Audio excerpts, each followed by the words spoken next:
বিয়ে বাড়িতে এই ভিন গ্রহ পানিকে দেখলাম।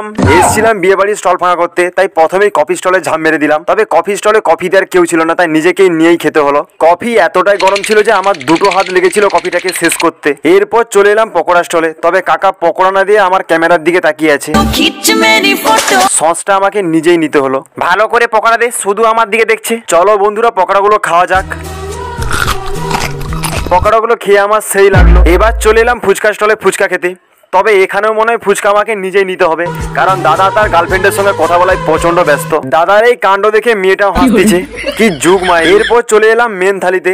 এখানে স্যালাড থেকে শুরু করে বেগুনি, চিলি চিকেন, দেশি পোলাও, দেশি রাইস, ডাল, মাছ, লাস্টে পায়েস, পাঁপড়, মিষ্টি আর ছিল দইয়ের ভাঁড়। তবে এরা আমাকে দইটাও ভালো করে খেতে দেবে না। আরে ভাই, দইটা খেতে দে। দই খাওয়া হয়ে গেছে। এবার তোমরা সেই ভিন গ্রহ পানিটাকে দেখে নাও। এর ধোঁয়া কম পড়েছে, একে কেউ পুঁতি বিড়ি দিয়ে যাও।